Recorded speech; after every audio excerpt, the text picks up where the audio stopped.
اس وقت بلوچستان کا ذکر امریکہ سمیت چائنا جہاں پر بھی ہو ان کے وسائل کے خرید و فروخت کے اوپر ہو رہا ہے۔ اگر بلوچستان کا ذکر نہیں ہو رہا ہے تو اس چیز پر نہیں ہو رہا ہے کہ یہاں پہ کس حد تک سیاسی قدغن ہے، یہاں پہ عدالتیں کس طرح عسکری قوتیں کنٹرول کرتی ہیں۔ بلوچستان میں گزشتہ 75 سالوں سے سیاسی کارکنان کو ٹارگٹ کیا جا رہا ہے، عام عوام کو ٹارگٹ کیا جا رہا ہے۔ یہ المیہ نہیں تو اور کیا ہے کہ ایک صوبے کا وزیر اعلیٰ نوجوانوں کی فلاح و بہبود کی بات کرتا ہے اور اسی صوبے سے ایک ہی سال کے دوران 800 کے قریب نوجوانوں کو جبری گمشدہ کیا جاتا ہے، تقریباً 400 کے قریب لوگوں کو ماروائے عدالت قتل کیا جاتا ہے۔ بلوچ یکجہتی کمیٹی جو اپنی ابتدا سے آئین، قانون اور جمہوری جدوجہد کر رہی ہے وہ اب بھی اپنے جدوجہد کو جاری رکھے ہوئے ہے۔ ہمارے 5 ساتھی گزشتہ 5 مہینے سے اسی آئین اور قانون اور اس عدالتوں کے درمیان انصاف کی جدوجہد کر رہے ہیں اور اسی دوران ہمارے دوسرے ساتھیوں کو جبری طور پر گمشدہ کیا جا رہا ہے۔ آج ہم سوال کرتے ہیں کہ پاکستان نے جس قانون کو ہتھیار بنا کر بلوچ نسل کشی کا اعلی کار بنایا ہوا ہے وہ قانون کہاں ہے؟ وہ قانون ہی بلوچ کی نسل کشی کے لیے بنایا گیا ہے۔ آج آپ دیکھیں کہ اس عدالت کے پاس، اس ریاست کے پاس ہمیں قید کرنے کے لیے کوئی عذر نہیں بچا ہے تو ہمیں تقریباً 2.5 ماہ کے عرصے سے ریمانڈ میں رکھا جا رہا ہے۔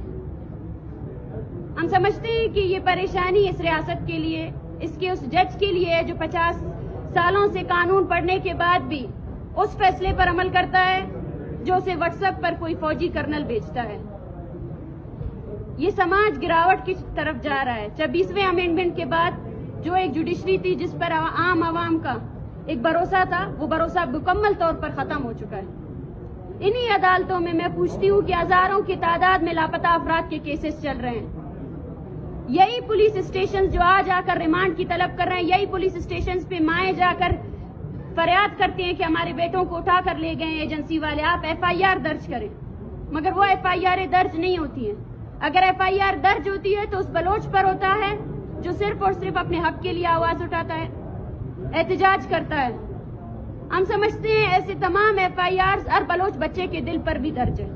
وہ FIR جس پہ فیصلے بھی ہو چکے ہیں، وہ نفرتیں جس کے بیج آپ نے بوئے تھے وہ اب تناور درخت بن چکے ہیں۔ شاید ہماری سیاسی تحریک اس کا ایک ہی راستہ تھا کہ ہم بلوچستان میں جو انسانی حقوق کی پامالیاں ہو رہی ہے ان کی روک تھام کر سکے۔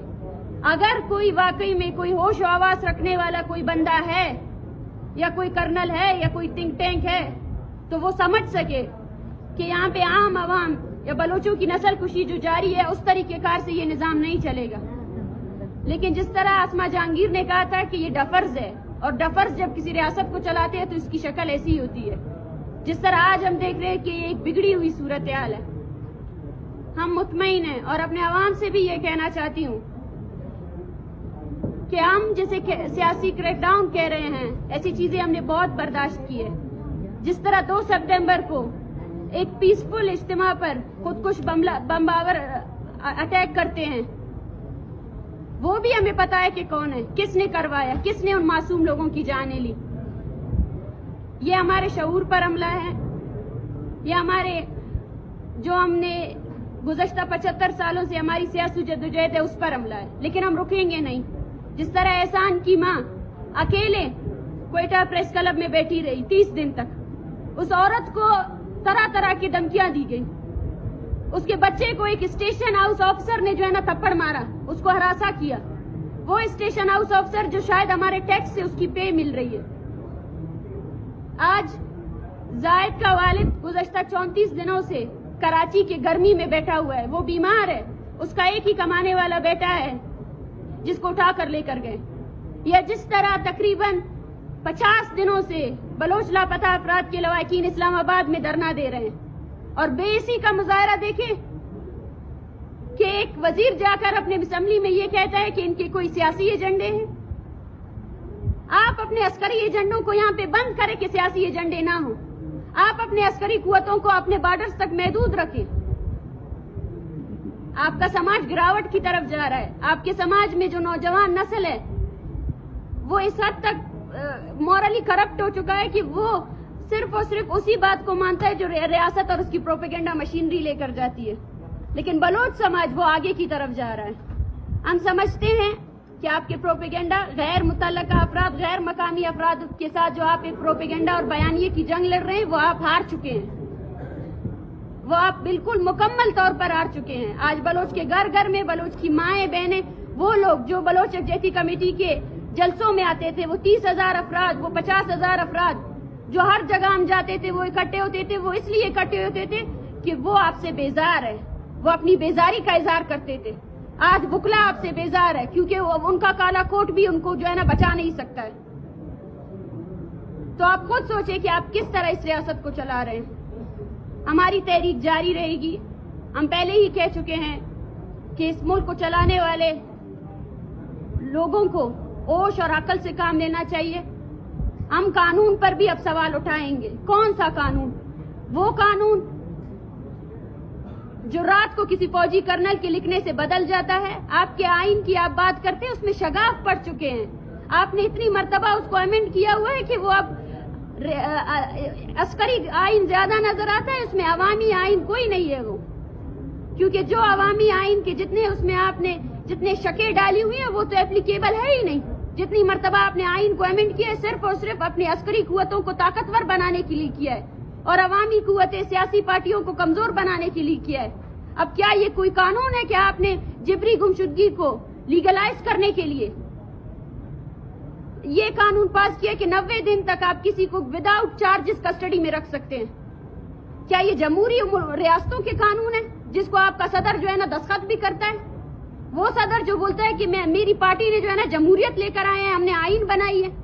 آیا خدا را اس آئین کو خود بھی پڑھے اور ہمیں بھی پڑھائیں کہ کون سا آئین ہے جو ہم پر لاگو ہے، جس پر صرف اور صرف بلوچ کے لیے ہتھیار اٹھائے گئے ہیں، لاٹھی اٹھائی گئی ہے اور بدلے میں کچھ نہیں دیا گیا ہے. جو آپ MOU سائن کر رہے ہیں جس پہ بلوچ کے وسائل کا سودا لگایا جا رہا ہے، تو وہاں پر بیٹھ کر ان لوگوں کا بھی سوچے جو بلوچستان میں بستے ہیں، جن کی یہ زمین ہے، جن کے یہ وسائل ہیں. اگر آپ 75 سالوں کی طرز سے اس صوبے کو چلانا چاہتے ہیں تو ہم آپ کو کہتے ہیں کہ آپ اس طرح نہیں چلا سکتے ہیں، بالکل بھی نہیں چلا سکتے. آپ جتنی خون ریزی کریں گے اتنی ہی زیادہ یہ تحریک مضبوط ہو کر ابھرے گی. اور میں عوام سے بھی یہی گزارش کرتی ہوں کہ یہ پہلی مرتبہ نہیں ہے کہ ہم نے اس ریاست کے فاشزم کو برداشت کر رہے ہیں، اس کے تشدد کو برداشت کر رہے ہیں. 75 سالوں سے ہماری وہ نسل ہے، وہ چھٹی نسل ہے جو اس مذمت کو آگے لے کر جا رہی ہے. یہ وہی ریاست ہے جس نے نوروز خان کو دھوکہ دیا. جو آج مذاکرات کی بات کرتے ہیں، یہ وہی ریاست ہے جس نے قرآن کے نام پر اس سمیت اس کے پورے انقلابی کارکنوں کو شہید کیا. یہ وہی ریاست ہے. لیکن اس ریاست کو یہ سمجھنا چاہیے جس نے اس نوروز خان کو شہید کیا وہ آج بھی زندہ ہے، وہ ہمارے بیچ زندہ ہے اور وہ زندہ رہے گا. اس ریاست کے خلاف ہماری مذمت زندہ رہے گی اور جو بھی خاندان ہے، جو بھی شخص ہے، اس کی ذمہ داری بنتی ہے کہ وہ پر امید رہے. ہماری امید اس سسٹم سے نہیں ہے، اس سسٹم سے جڑے ہوئے لوگوں کی امیدیں نہیں ہے. اس سے آج آپ دیکھیں سپریم کورٹ کے ججز اس سے جو ہے نا کس حد تک وہ اپنی ناراضگی کا اظہار کر رہے ہیں کیونکہ وہ اس سسٹم سے جڑے ہوئے لوگ ہیں.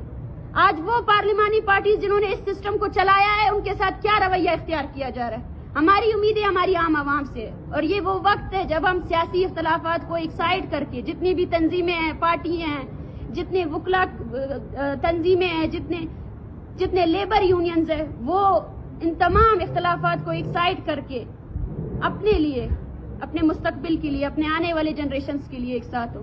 جو کسان تنظیمیں ہیں، جس طرح ایگریکلچر لینڈ کو بلوچستان کے تباہ و برباد کیا گیا، گیس تو چھینی گئی، وسائل تو چھینا گیا، ابھی کھمبے بھی اکاڑ کر پنجاب لے گیا.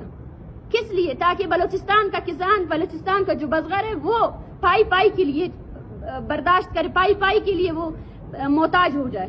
تو یہ تمام چیزیں بلوچستان میں ہو رہی ہیں. اس کے لیے ہمیں اپنی آنکھیں کھولنی پڑے گی. ہم اس چیز کا انتظار نہیں کر سکتے کہ انقلاب خود آ جائے. انقلاب کبھی خود نہیں آیا ہے.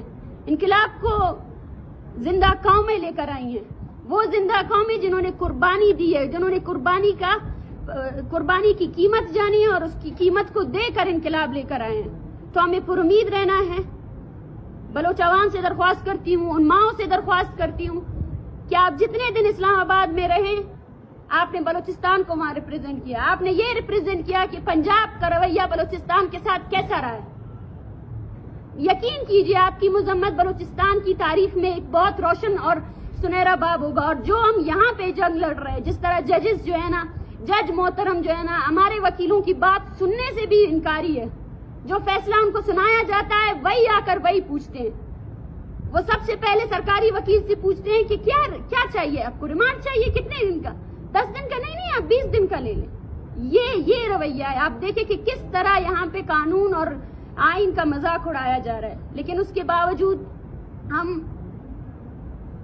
اسی مذمت کو آگے لے کر جائیں گے اور ہم امید کرتے ہیں کہ ہماری عوام، ہماری قوم ہمیشہ ڈٹی رہے گی اور جو لاپتہ افراد کے لواحقین ہیں اپنے لوگوں کے ساتھ کھڑے رہیں اور اپنے سیاسی اختلافات کو ایک سائڈ کر کے آئیں اور منظم ہو کر اس سیاسی جدوجہد کو آگے لے کر جائیں.